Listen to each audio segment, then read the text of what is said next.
안녕하십니까. 부동산 엑스파일 굿모닝 신소장의 신소장입니다. 여러분 안녕하세요. 오늘은 카페 상담 세 번째 이야기를 말씀을 드려보도록 하겠습니다. 저희 부동산 엑스파일은요, 다음 카페를 운영을 하고 있습니다. 그 다음 카페에는 여러분께서 상담 내용이나 질문 내용을 올려주시고 계시는데요. 저희 카페에 오셔서 게시판에 글을 남겨주시거나 아니면 저희 팟빵 게시판에 질문이나 상담을 올려주시면 제가 성심성의껏 답변을 드리거나 상담을 해드리도록 하겠습니다. 국내 최고의 쌍방향 커뮤니케이션 방송 부동산 엑스파일 시작하도록 하겠습니다. 여러분 오늘 제가 방송 드릴 거는 카페 상담 세 번째 이야기라고 드렸잖아요. 닉네임 유오밍님께서 이야기를 주셨습니다. 카페에 글을 올려주셨는데요. 두 가지입니다. 부동산 공부를 어떻게 하는지, 두 번째로는 공인중개사 자격증이 있는데 어떻게 접근을 해야 되는지. 제가 솔직히 이 방송은 세 번째 상담 방송은 한 4번 정도 녹음을 했어요. 근데 너무 두서가 없고 한 2시간을 녹음하고 있더라고요. 내가 막 취해가지고. 그러니까 너무 이거를 한번 섹션을 잡아가지고 에피소드를 10개 정도 잡아가지고 한번 해볼까 그 생각도 들긴 합니다. 그러면은 좀 재미가 없어지죠. 잔뜩이나 지루한다는 소리를 듣고 있는데 제가 유머 감각이 그렇게 많지는 않습니다. 부동산을 좀 아는 형님 같은 이야기, 그렇게 컨셉을 잡는데요. 그게 잘 안 돼요. 말더듬도 아직 고쳐지기도 힘들고, 좀 뭐라고 해야 되나요? 긴장을 해서 그렇죠. 긴장을 하는 게 가장 큰 이유인데, 좀 풀면서 유호민님께서 저보다 나이가 많으실 것 같은데 동생한테 이야기한다 하고, 물론 반말은 안 합니다. 좀 편하게 이야기를 한번 해보도록 할게요. 오늘 방송 송출은 제 스스로 필터링이 되지 않도록, 그럼 제가 한번 살펴본다고 한다면, 우선은 부동산 중개업을 하시는 분들, 그리고 중개업에 입문하시는 분들한테 귀감이 되는 방송이 되었으면 좋겠습니다. 처음 입문하시는 분한테 제가 첫 번째 말씀을 드립니다. 자격증 있으세요? 부동산에 대해서 어떤 직종이든 들어가시려고 한다면요, 부동산 자격증을 따십시오. 그거는 기초 중에 기초입니다. 그러니까 우리가 운전면허 자격증이랑 똑같다고 봅니다. 부동산 공인중개사 자격증은요. 왜 그러냐면 간단하게 말씀드릴게요. 우리가 부동산 거래에서 가장 중요한 게 뭡니까? 민법이죠. 계약일 해지는 어떻게 해야 되고, 해제는 또 어떻게 해야 되고, 임대차 규정은 또 어떻게 해야 되고, 거래에 대해서 계약의 이행이나 착수 부분, 중도금 집어넣으면은 내가 해약을 할 수가 있는가, 계약금 없는 계약에서는 내가 어떻게 계약을 해지해야 되는가, 해제입니다. 임대차 계약 기간 중에서는 언제 해지를 할 수가 있고, 어떻게 처리할 수가 있는가, 다 들어가 있습니다. 민법에 다 들어가 있어요. 그뿐인가요? 저당권이 무엇이에요? 지상권이 무엇인지 다 나와 있습니다. 전세권도 마찬가지고요. 그렇기 때문에 민법이 들어가 있는 상태, 1차 과목이죠. 우리가 또 부동산 투자를 한다고 하면, 재개발 투자한다 그러면 이게 조합은 몇 %요? 어떻게 투자를 해야 되지? 어떻게 알고리즘으로 되어 있고, 무슨 법률로 되어 있고, 어떤 계획을 근거로 해서, 어떤 법률로 근거로 해서 하부에 법률들이 생기고, 원래는 법률은 상하관계가 없다고 들었습니다. 기본법과 또 특별법은 있지만요. 물론 헌법은 제외하고요. 근데 상위법률들이 있습니다. 분명히 있습니다. 국토계획에 대해서의 상위법률은, 귀감이 되는 법률은 국기법이죠. 국토계획 및 이용에 관한 법률. 부터 시작해서요. 내가 도정법을 보면 네, 도시 및 주거환경 정비 법령 그것도 그 저희 공인중개사 자격증에 들어가 있거든요. 재개발 재건축 거기 다 나와 있죠.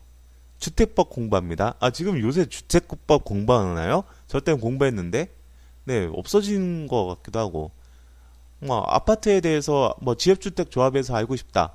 그러면은 주택법 공부하면 됩니다. 그리고 뭐 용도 변경 하고 싶다. 그리고 건축에 대해서 알고 싶다. 다음은 건축법 나와 있고요. 그뿐이에요. 네, 또 뭐 용도 지역 지구, 도시계획 시설, 무슨 뭐 장기 미집행 도시계획 시설 그런 부분들 알고 싶다. 그럼 국토계획 및 이용에 관한 법률 알아야 되고요. 산지 알고 싶다. 산지법이 있죠. 농지에 알고 싶다. 농지법이 있습니다. 근데 요새 법률이 많이 없어졌다고 들었어요. 저는 개특법 배웠거든요. 개발제한구역의 특별조치법이라고 해서 네, 그 개발제한구역 자체가 위헌이 떨어졌죠. 헌법 불합치가 떨어졌죠. 그래서 그것을 조금 보완하기 위해서 네, 개특법이 생겼는데 저는 그걸 배웠는데 없어졌다고 하더라고요. 그리고 주택법이 지금도 배우나요? 10년 전에 저는 합격을 해가지고 13년 전에 저는 종합토지세도 공부를 했습니다. 참고로 종합토지세 모르실 거예요. 종합토지세가 뭔지. 이거는 그 합쳐진 지가 되게 오래돼가지고 네 재산세로 합쳐졌죠. 제가 말이 좀 넘어갔는데 그러니까 부동산 생활이나 투자 생활에 모든 기초가 되는 법률들을 다 배웁니다. 중개사는요. 물론 깊게는 안 들어갑니다. 수박 겉핥기죠. 근데 다양하게 수박 겉핥기가 돼서 조금만 신경 쓰고 공부하면 남하고 부동산 얘기할 때 전문가처럼 보인다? 그런 게 좀 있어요. 그러니까 좀 범위가 되게 개질날 맞아요. 시험 자체는 쉬운데 범위가 커요. 네, 큰 편입니다. 다른 자격사에 비해서는 좀 큰 편이죠. 자격증은 반드시 따야 됩니다. 처음 시작하시는 분들이요. 너무 5, 6분 동안 쓸데없는 얘기만 했는데요. 우선은 자격증은 반드시 따고 시작을 하셔야 되고요. 따야 되는 이유. 첫 번째, 체계적으로 부동산을 접근할 수가 있다. 네, 두 번째가 우리가 인터넷으로 부동산 광고를 하죠. 근데 신의 한 수가 있었습니다. 공인중개사 협회에 그 쓰레기 같은 공인중개사 협회의 임원 중에서도 이거 명예훼손 되나요? 일부의 쓰레기 같은 대다수 같지만 일부의 쓰레기 같은 임원 중에서도 똘똘한 분이 계셨나봐요. 공인중개사 개설 등록한 공인중개사만 네 인터넷에 부동산 광고를 할 수가 있죠. 이거는 진짜 신의 한 수입니다. 그래서 신축 분양한 사람들이 상당히 타격을 받아요. 과태료가 50만 원이거든요. 네, 신고를 합니다. 이렇게 파파라치는 없는데, 네, 그런 제도는 없는 걸로 알고 있는데, 신고는 곧잘 들어갑니다. 제가 아시는 분들도 많이 신고를 당했어요. 그분은 중개업사 자격증 따고 부동산 차려서 했는데도, 네, 신고를 당했어요. 그 부분 때문에 인터넷으로 지금 수요가 많이 있거든요. 그렇기 때문에 어쩔 수 없이 자격증을 따야 됩니다. 네, 인터넷에 광고를 하려면요. 세 번째, 차릴 때 네, 자격증 없으면 개지랄 맞아요. 진짜. 이거는 제가 경험칙으로 말씀을 드리는 거예요. 진짜 내가 차리고 싶다. 네, 저도 13년 동안 공인중개사를 했잖아요. 아직까지도 부동산 지금 8만 개에서 지금 10만 개는 안 될 거예요. 업소가 그렇게 지금 오픈을 한 걸로 알고 있는데, 그 중에서도 자격증 없이 공인중개사를 고용해서 하는 업소가 제가 알기로는 40%에서 50%는 됩니다. 반수 되죠. 그것도 많이 좋아진 거예요, 예전보다. 물론 자격증 없어도 차릴 수 있죠. 지인이 자격증을 가지고 있거나 공인중개사를 고용을 하거나.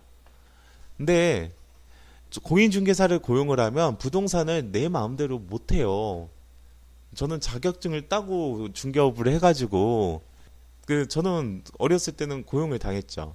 이게 불법적이냐 합법적이냐 부동산 그 자격증 대여에 속하느냐 속하지는 않습니다. 제가 직접적으로 중개업을 하고요. 네, 상주를 하면 대여로는 네, 안 되죠. 그 대신 문제는 뭐냐면 그 저를 고용한 사람이 중개 보조원이 되는 거예요. 그리고 그분이 문제가 되면 쌍벌 규정이 있죠. 저도 문제가 됩니다. 아, 저기 인천 지역에 부동산 그 원룸 관리를 하면서 최고로 엄청나게 네, 큰 업체가 두 군데가 있습니다. T사와 P사가 있습니다. 뭐 본명 얘기도 실명 얘기해도 되나? 네, 지금 없어진 것 같은데. 네, 그게 2008년도 이후에 그 난리가 났죠. 200억 사기, 400억 사기가 있었어요. 한 200억대 사기가 있던 걸로 알겠습니다. 두 군데에서. 이게 왜 그러냐면, 여러분 이거는 그냥 진짜 다른 방송에서는 절대 못 들을 얘기 중에 하나인데, 우리가 그 원룸은 원룸촌이 이렇게 단지가 있잖아요. 왜 없는 단지들이 있죠. 근데 그 원룸 단지들은 주인한테는 월세 했어요. 월세 집어넣습니다 하면서 전세를 집어넣어요. 역전대라고 하는데 역전세라고 하는데 전문 용어가 뭐더라 까먹었는데 그게 상당히 많아요. 그리고 그 돈을 굴리는 거예요. 자기가. 불법이죠. 근데 문제는 뭐냐면 걔네들이 그 인천 지역에서 가장 그 규모가 컸던 데가 T하고 P였는데 진짜 앞자리 딴 거예요. 실존돼 있던. 지금은 뭐 하고 있는지 모르겠지만 그 두 개의 업체가 2008년도 이후에 망했죠. 그 전모가 드러났죠. 그뿐만 아닙니다. 뭐 부천 지역에도 그 강남권도 120억인가 그렇게 해먹었다고 하죠. 왜 그러냐면 이게 그냥 그 사람이 나빠서 해먹은 게 아니에요. 해먹는 사람 많을 겁니다. 안 들켜서 그렇지. 그래서 또 그 뭐 폰지 사기처럼 걸리는 거예요. 네, 그런 부분이 있을 거다. 네, 조금은 있을 거다. 그런 얘기를 드리고 싶은데 여하튼 그 사람들이 또 자격증이 없었네. 네, 중개업을 크게 해놓고서는 자격증이 없었고 고용을 했습니다. 기본급 200만 원씩 받고 했던 걸로 아는데 그럼 200억 사기예요. 200억 사기. 그게 터졌어요. 근데 우리 중개사법 보면 알죠? 중개보조원이 한 일은 중개사가 한 것으로 본다. 쌍별 규정. 어마어마한 이거는 대단한 거죠. 왜 그런 규정이 있느냐? 중개보조원 관리를 잘 하라는 취지입니다. 예, 그런 취지로 나와 있는데 그 사람은 진짜 제가 보기엔 나이도 어렸던 사람인 걸로 알고 있는데 그 고용당한 공인중개사는 아휴, 이 200억이면 어마어마한 거죠. 일책임자는 물론 그 당사자였고 두 번째는 당연히 똑같은 규정 처벌을 그분이 당한 거죠. 중개사가. 여하튼 말이 왜 이렇게까지 갔는지 모르겠지만 네, 그 차릴 때 힘들어 하더라고요. 자격증 없는 분들이. 우선은 그 자격증이 없어도 그 뭐 업은 잘할 수 있죠. 분명 잘할 수 있는데 차릴 때 되게 애를 먹더라고요. 왜 그러냐면 중개사를 고용을 하면 그 중개사가 상주를 해야 되거든요. 상주를 하면 한 그래도 100에서 150만 원 줘야 됩니다. 기본급은 그렇게 줘야 되고 인센티브도 줘야 되죠. 그거는 괜찮다 이거예요. 내가 돈을 많이 벌면 되니까. 네, 자격증이 없는 사람은. 근데 문제는 뭐냐면 틈만 나면 네, 나 자격증 빼고 나갈게요. 이거 도장 못 찍어요. 무서워요. 하는 사람들도 초보들 상대로 하면 그럴 수 있죠. 그렇기 때문에 많이 고생을 하는 사람들 많이 봤어요. 그리고 비율을 맞춰줘야 돼요. 빼고 나가면 귀찮으니까. 또 월세 300만 원짜리에 빼고 나가면 또 한두 달 그 중개사 충원 될 때까지 기다려야 되잖아요. 아휴, 그러니까 힘들죠. 자, 유호민님께서는 자격증이 있으시다고 했죠? 그러면은 제가 바꿔 말합니다. 그 지금 자격증 개시 조건이 많이 좀 협회에 많이 떴을 거예요. 우선은 세원 포착이 정말 잘 되어 있는 공장 같은 데는 자격증 거시는 거 아닙니다. 나중에 자격증 걸고 접근을 하시면 상주를 하실 겁니다. 상주는 반드시 해야 됩니다. 상주 안 하시면은 대여 문제가 생길 수가 있거든요. 아시죠? 자격증 대여는 네, 취소 사유, 자격증 취소 사유입니다. 지금 법이 어떻게 바뀌었는지 모르겠지만 자격증 취소 사유가 두 가지죠. 네, 그 중에 하나가 자격증 대여입니다. 자격증 취소는 어마어마한 거죠, 솔직히. 네, 힘들게 공부했는데. 네. 그렇기 때문에 그 세원포착이 그 수수료에 대한 세원포착이 강한 게 바로 공장이죠. 세금 계산서 다 끊어줘야 되니까. 그러면 나중에 종소세가 문제인데 1, 2년 하다가 트러블이 생겨서 나갔다. 그러면 그 2017년도 12월 달에 나갔다. 근데 종소세는 2018년도 6월 달에 나오죠. 어마어마하게 나옵니다. 근데 지금 트러블 상태에서 그 사람이 내줄까요? 힘들죠. 그래서 그 공장 지역에 가서 자격증 걸고 하시다가 세금 폭탄에서 우시던 분도 많이 봤어요. 그래만 공장은 메리트 있습니다. 상당히 메리트 있습니다. 근데 부침이 좀 심해서 그렇지, 네, 메리트는 있는데요. 자격증 걸지 않고 그냥 영업 직원으로 가십시오. 그리고 많이 배고플 거예요. 거기는 그러니까 공장 지대는 좀 갈라파고스 같거든요.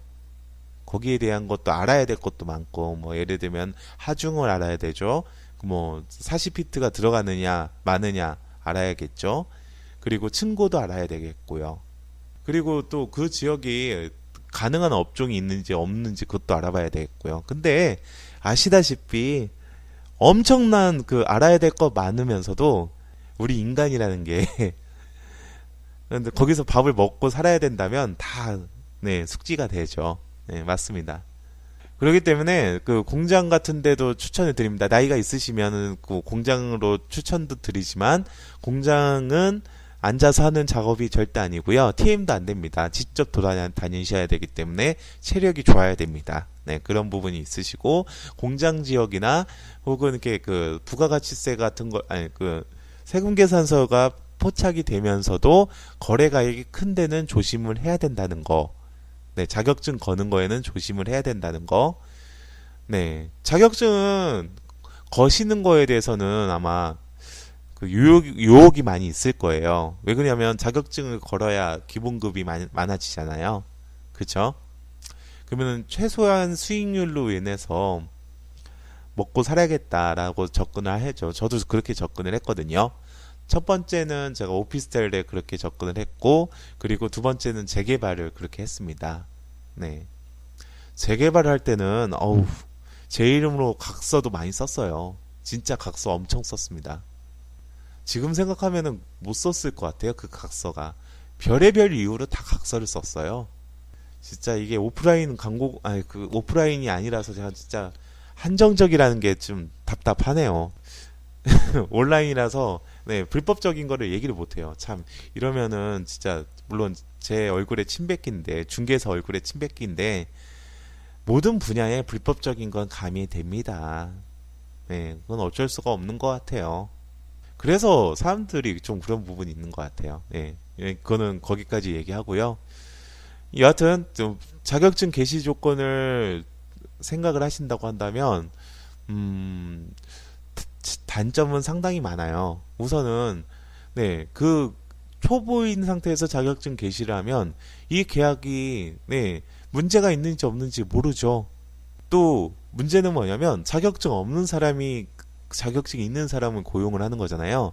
자격증 없는 사람은 좀 무대뽀입니다. 근데 그런 사람이 돈을 많이 벌어요. 아무것도 모르는 상태에서 하는 사람들이 많이 돈을 벌어요.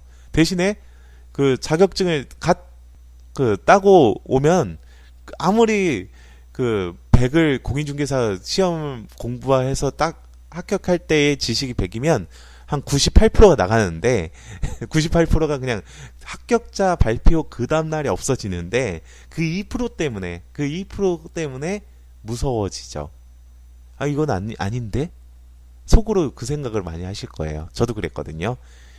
이렇게 하면은 문제가 있는데 근데 그걸 감내하고 가시는 거예요. 문제 별로 안 생겨요. 저도 13년 동안 남 밑에도 있어 봤고, 그리고 중개업을 지금 이제 남 밑에 못 있죠.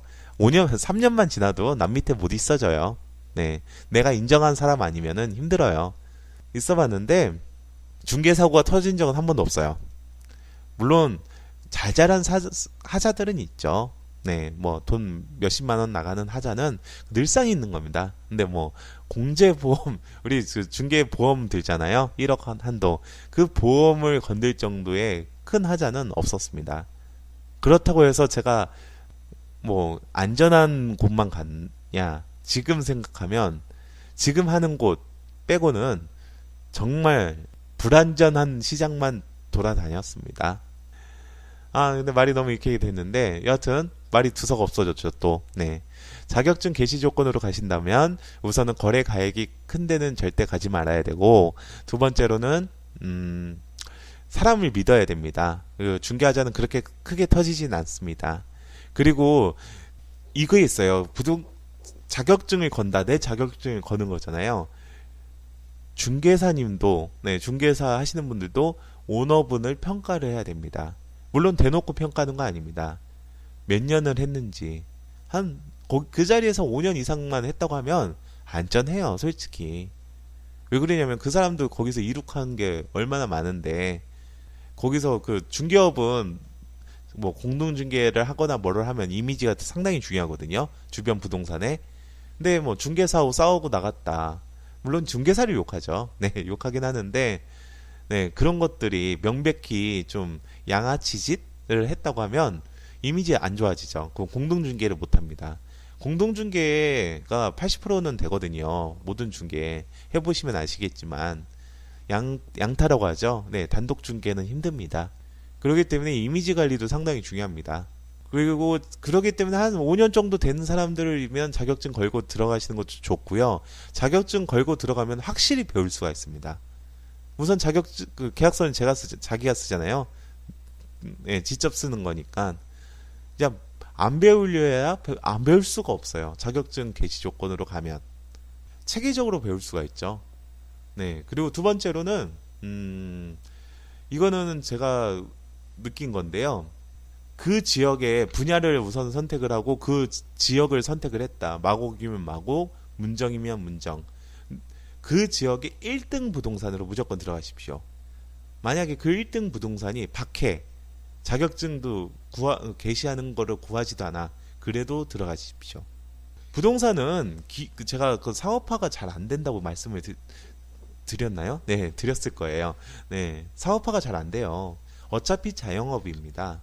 그 밑에 1등 부동산에 들어가시면 진짜 거짓말 안 하고, 제가 2년 동안 그 밑에서 배우시면요, 진짜. 그리고 그 주변에 차려야죠. 네, 주변에 차리면 확실한 거는, 중개사가 자격증이 좀 멋있는 게 뭐냐면, 무슨 서울대를 나오든 어디를 나오든 고졸이든 학벌이 없든 학력이 없든 상관없이 라이센스만 따면 동일선상이거든요.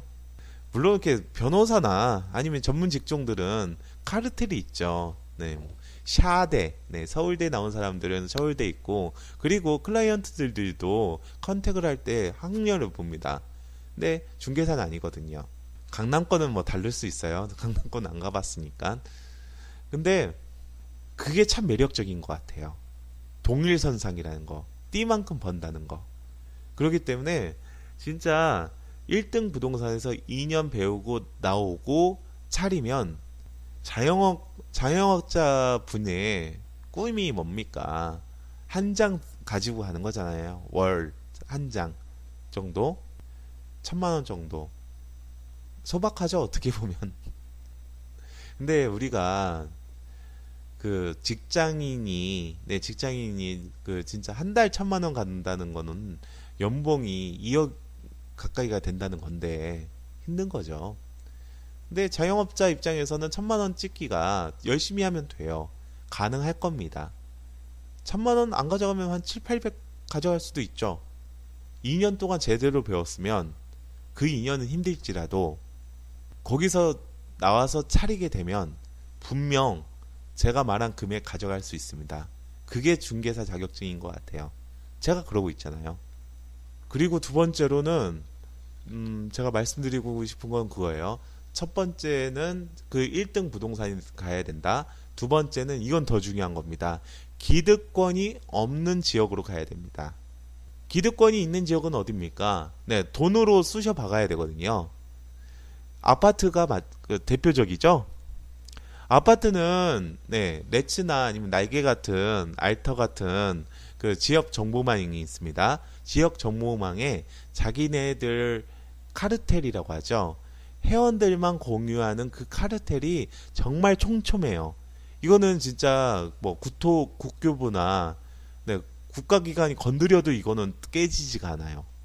그럼 그 카르텔에 편입하려면 어떻게 해야 되냐? 그러면은 어마어마한 가입비를 내거나 아니면 그 카르텔이 있는 네, 부동산 중개업자가 자기가 그 매물로 나오면 엄청나게 비싸게 그거를 인수하는 거죠. 카르텔에 들어가면 돈 벌 수 있어요. 왜 그러냐면 시장 가격이잖아요. 요새는 재밌는 게 워낙 비회원들이 많으니까 비회원들끼리도 카르텔이 생긴다. 근데 초기 힘들죠. 그 가장 좋은 점은 진짜 신축 뭐 예를 들면 지금 마곡이나 네 그런데 뭐 아파트 단지 신도시 가면 거기 카르텔 없죠. 카르텔이 원 멤버가 되죠. 원 멤버가 되긴 하는데 버티기가 힘들죠. 신도시는 버티기 힘들어요. 물론 입주장이라고 해서 입주장 그 꾸미는 사람들도 돈이 많은 사람이어야 됩니다. 네. 저도 입주장이 부동산의 꽃 중에 하나라고 생각하겠는데 입주장이라면 뭐냐면 그냥 그 TM 작업 계속 하는 거예요. 입주하실 건지 아니면 월세 낼 건지 전세 낼 건지. 그러면 물건 두루 땁니다. 이게 그 개인정보 보호에 관한 관련 법률이 있어요. 그래서 이게 그 분양자 수분양자 네, 그 명단이 유출이 되면 안 되거든요. 근데 대부분 사죠. 이게 현실입니다. 그리고 계속 TM 거는 거예요. 돈 많이 법니다. 여러분이 생각하는 것보다 더 많이 벌어요. 그러면은 그 신도시라는 게 뭐 여기 지구 아파트 올라가면 저기 또 오픈이 되잖아요. 그러니까 입주장이면 입주 당시 저기 입주하잖아요. 그럼 띵뛰기 하는 거예요, 계속. 메뚜기라고요. 메뚜기처럼 띵뛰기 하는 겁니다. 그리고 띵뛰기 할 때마다 권리금 받고 넘기는 거죠. 지금 문정지구가 입주장 중에 하나인데 거기는 아파트 공장이잖아요. 제가 문정지구 상당히 좋아라 하는데 한 건물에 지금 부동산 30군데 있습니다. 30군데. M스테이트에 있는 부동산 분이 자기네들은 20 몇 군데 뿐이 없다고 부동산이 없다고 하는데 말이 안 되죠. 엄청나게 많은 겁니다. 상상 이상으로 만난 거죠. 그 중에 많이 없어지겠죠. 입주장 끝나면. 네. 여하튼, 그러니까 그 카르텔에는 여러분이 못 들어갑니다. 뭐 한 몇억 지금 쟁겨놓고 있지 않은 이상은 못 들어가고요. 기득권이 생기지 않는 경우가 오피스 시장은 기득권이 안 생깁니다. 왜 그러냐면 기득권은 전속 중개가 빈번한 곳을 얘기하거든요. 오피스텔은 전속 중개가 완전 빈번합니다. 내가 공동 중개를 했어요. 그럼 건물주 전화번호가 있어서 나중에 제가 TM 자료 활용할 수 있어야 되잖아요. 그게 안 돼요. 오피스텔은. 그쪽 물건지 부동산 전화번호가 들어갑니다. 완전 전속이에요. 그것도 건물주분들이 인정을 해주는 이유가 뭐냐면 오피스텔은 노후화가 되고 관리해줄 게 상당히 많거든요. 그 1층 부동산이 다 관리를 해주는 거예요. 자, 그럼 그런 기득권이 없는 시장은 뭐가 있을까요? 한 가지 있습니다. 1번 오피스나 아니면은 월세가 비싼 곳, 월세 가액이 높은 곳, 한 월세 300만 원입니다. 그러면 그 300만 원에 전속을 줄 수가 없죠. 왜 그러냐면 이게 부동산은 정보 유통 가공이거든요. 그 정보가 퍼져야 중개가 그나마 가능한데 전속을 믿고 줬어요. 근데 3개월 동안 공실이네. 그러면 그 사람 900만 원 플러스 관리비까지 하면 1000만 원 이상 손해를 보는 거예요. 3개월 동안. 전속이 생길 수가 없습니다. 그런 시장들이 대형 오피스 시장 같은 경우가 그래요. 그런 데는 그 중개업 하시는 분은 들어가셔도 괜찮을 것 같아요. 내가 돈이 없다. 돈이 없다. 근데 문제는 또 뭐냐면 그런 대형 오피스의 1층 부동산들은 임대료가 어마어마하죠. 네. 어쩔 수가 없어요. 그것도. 임대료가 진입장벽이 되는데 그럴 때는 여러 가지 좀 네, 부분을 생각을 하셔야 되는데 여하튼 기득권이 없는 지역으로 가십시오. 신규로 창조가 되는 지역이나 아니면은 월세 가액이나 여타의 이유로 기득권이 적은 또 강남도 어떻게 보면 기득권이 어마어마하거든요. 그 중개법인들이 꽉 잡고 있는 관리 물건들도 상당히 많은데 근데 강남 오피스 시장은 진짜 능력제예요. 능력제 보면 건물이 상당히 많은데 그 강남에서는 그 정보 프로그램이 있어요. 물건을 공급해주는 정보 프로그램이 있어요. 그러면 나는 손님만 되면 되는 거예요. 그럼 양타인데 한 건만 해도 진짜 수백만 원 나옵니다. 임대료가 비싸잖아요. 강남에서. 예를 들면 2천에 200짜리 한 건을 했다. 그럼 0.7% 받는다. 0.9%에서 협의잖아요. 그럼 2714 154만 원이죠. 그걸 양쪽에서 받는다. 그럼 300만 원 되는 거예요. 그러려면은 치열해야죠. 근데 그러는 거를 진입장벽이 상당히 낮아요. 강남은요, 진입장벽이 어마어마하지만 또 상당히 낮아요. 근데 쳇바퀴 돌듯이 가야 됩니다. 그러니까 프로그램이 있어서 그래요. 그 사이트가 있어서 네, 공실닷컴이라는 사이트가 있어가지고 렌트 시장을 갈 때는 저도 한번 들어가 보고 싶지만 근데 강남은 알고 기는 사람들이 상당히 많다는 거, 경쟁이 어마어마하다는 거, 네, 그런 거는 한번 각오하고 가셔야 됩니다. 그러니까 너무 말이 많아졌는데 기득권이 없는 시장으로 가는 게 좋다. 그리고 그 중에 1등 부동산으로 가는 게 좋다입니다. 자, 직원이 많은 부동산은 시스템이 많이 들어가 있는 부동산은 오히려 추천드리지 않습니다. 뭐 강남에 뭐 점포 창업하는 컨설팅 업체들 힘들어요. 아, 거기는 진짜 그냥 헤딩하기거든요. 맨땅에 헤딩하기인데 스킬은 정말 많이 늘 겁니다. 직접 찾아가서 어프로치 해가지고 계속 명함을 주고 가는 거예요. 직접 해서. 근데 상가는 아시다시피 달고 다르신 분이거든요. 영업하는데 영업장에 부동산에서 오면 안 좋아하죠. 많이 안 좋아하기도 하죠. 근데 문제는 뭐냐면 그거 자체가 부동산의 최고의 스킬이거든요. 직접 방문해서 하는 거. 그러면 근데 그 사람들은 200만 원 정도의 기본급을 줍니다. 나 그러면 200만 원 기본급 받고 뭐 인센티브니까 최소한 생활에 들어가니까 점포 창업 컨설팅에 들어가고 싶다라고 하는데 그냥 거기 배만 채워주는 거예요. 왜 그러냐면 물건은 받을 거 아닙니까? 어디서 한 군데라도 그 물건 정보를 취득을 하는 거죠. 그 업체에서는. 그러면 그 업체는 정보가 많아지는 거고요. 여러분은 그 물건을 받았다고 해서 중개가 되는 건 아니잖아요. 힘들게 물건만 따다가 바치는 꼴이 될 수가 있어요. 근데 그런 쪽에서도 진짜 내가 최선을 다한다 하면 컨설팅 업체도 얘기는 좀 말씀을 드립니다. 근데 뭐 부동산 컨설팅 있잖아요. TM 해가지고 땅이나 그런 것들 뭐 땅 어디 팔아가지고 땅 파는 애들 있잖아요. 슬라이드를 자르든 어디에 무슨 개발 호재가 있다고 하든 그러면 강남권에 의리의리하게 하고 하는 건데 대부분 지인 광고를 강요를 합니다. 그런 데는 절대 안 들어가야 되는 부분인데 근데 그 TM 방법이라고 하더라도 배워놓는 게 좋습니다. 부동산 중개업 하려면 TM 진짜 잘해야 돼요. 그건 제 의견인데 TM을 잘해야 됩니다. 그 한 통화가 자산이 돼요. 욕을 들어가면서 하는 통화가 찾아가면서 하는 게 그거를 숙명으로 생각하고 접근하시면 돈 법니다. 그렇기 때문에 부동산은 좀 멘탈이 좀 있어야 될 것 같아요. 그러니까 그런 시스템화가 되어 있는 뭐 전부 창업 컨설팅들은 여러분께서는 뭐 영업만 하는 게 아니잖아요. 중개업은 차리려고 하는 겁니다. 중개사 자격증은 차리려고 따는 겁니다. 이거는 명백한 건데요.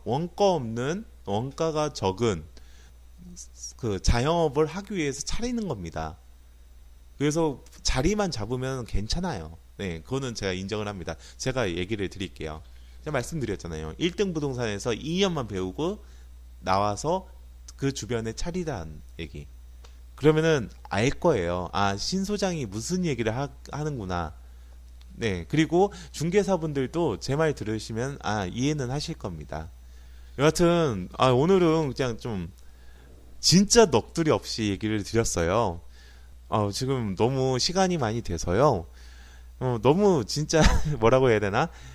되게 단순해요. 요약을 하자면 1등 부동산에 2년 배워서 차리고 기득권이 없는 지역으로 가야 되고요. 분야를 선택을 해야 됩니다. 그리고 뭐 창업 컨설팅이나 그런 쪽, 거기 뭐 직원이 수십 명인데 그런 데는 피해야 되고 컨설팅 업체 자체도 피해야 되고요.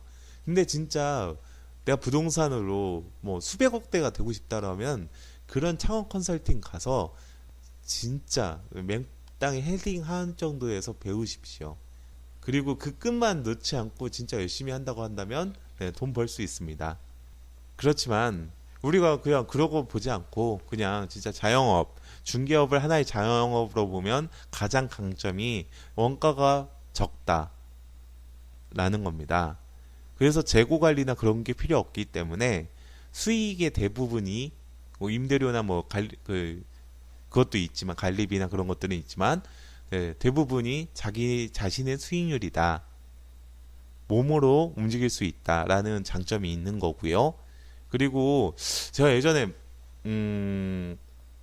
법무사분이 1년에 4억을 찍는 걸 봤어요. 4억을. 직원이 3명이었는데 여하튼 4억이면 어마어마한 거죠. 그 한 달에 그래도 매출이 3천 얼마가 나왔다고 하는 거니까 그 월세도 싼 데였는데 근데 중개사도 좀 2년 정도 해서 1억 이상 찍는 사람 많아요. 근데 실질적으로 1억 이상 찍는다고 하더라도 월세 한 150에서 200만 원 내고 그리고 직원이 한 명 있다면 실질적으로 가져가는 거는 5, 600 정도 밖에 안 될 거예요. 그러니까 물론 분양이나 그런 부분들은 제가 더 말씀드리고 싶지만 제가 오늘 컨셉을 잡은 건 그냥 중개업을 처음 접근하시는 분들에게 현실적인 이야기를 하고 싶다라는 컨셉으로 잡았는데 네, 넋두리가 많이 높아졌습니다. 김 PD님께 한번 이거를 보내보고 한번 들어봐서 아니면 또 제가 녹음해야 될 것 같아요. 부동산 엑스파일 오늘은 부동산 중개업을 조금 했던 형의 컨셉으로 해봤습니다. 굿모닝 신서장의 신서장이었습니다. 여러분 감사합니다.